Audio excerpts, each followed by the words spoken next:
Welcome everybody to this summary video of building the Tau FireWarrior Cosplay Helmet. I'm Jason, the creator of the Tabletop Battlefield. At this point here, I've got all the pieces at the front of the helmet assembled. Now it's time to fix some large issues with the build. Before I could actually go ahead and start attaching the seam in the middle of the helmet together, I realized that the upper right-hand portion of the helmet was a little bit too big.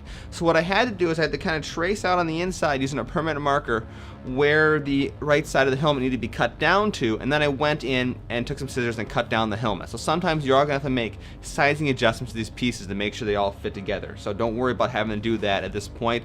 It's a side effect of having to build a helmet in multiple parts. Things like that are going to happen. First and foremost, along the bottom here, the bottom piece is not flat. Now there's two reasons for that. I've got a few little bubbles I have to fix, but also just in general, the way I sculpted it, I must have not have sculpted it quite correctly. So first thing I want to do is fix the bubbles. Fixing the bubbles involves taking a scissor here. Like I did before during the initial building process, I'm cutting out some of the foam, taping it back together, and then I'm using the heat gun to adjust the warbler to be the right size. Then, to level up the entire bottom half, what I have to do is essentially make this bottom piece into partially a separate piece. I take scissors, I cut along a line that I drew that'll then essentially allow this bottom piece to hinge on the left hand side of the helmet, and I can then push the piece up to where I think it looks flat, and then I use super glue to go ahead and glue it in place. Once I've got the rest of the big fixes done, I then take Gorilla Glue, just like I did when gluing two pieces of the helmet together, and I apply the Gorilla Glue to then make a more permanent bond for this new cut that I just made. The other big issue was that the right side of the helmet's sloping part of the top didn't match the left-hand side of the helmet. Now the left-hand side of the helmet was correct, but the right side was incorrect. So it was all about trying to fix that and make them look as close together as possible. What I first did was trace the left-hand side of the helmet's curve on a piece of contractor paper. I then extended some lines out and turned it into a more proper template, cut it out with a pair of scissors, and I taped it in place on the right hand side of the helmet to get an idea of just what exactly I needed to do. Now the tricky part here was that I had to add additional foam and warbler. So I was able to kind of figure out what part of the template needed to be added to the right hand side of the helmet, and I cut my little paper template down to just the area that needed to be added.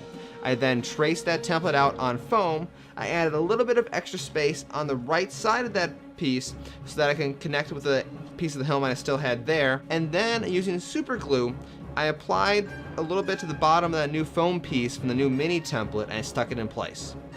Before I could continue, I did need to bend the right part of the helmet back a little bit, so I just took the heat gun to it, and just like warbler, not only can you use it to shape it initially, but heat it up, and I pulled it back a little bit, and therefore I was able to line up the pieces the way that I wanted to.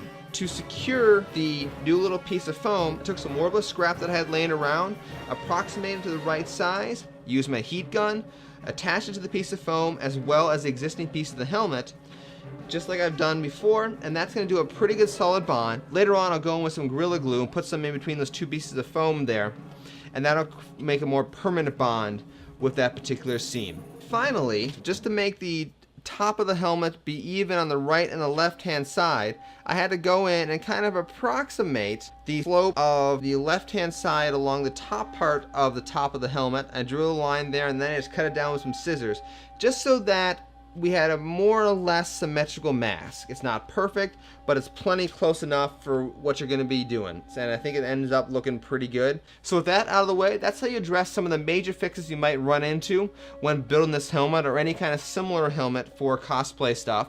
Once again, I am Jason, the creator of the Tabletop Battlefield. To see the rest of this build, follow me here on YouTube at username Rocker Robotics, and of course to catch it all live, you can head over to my Twitch channel at twitch.tv/Rocker Robotics, spelled just the same way as my YouTube user account. Thank you for watching, and have a good night.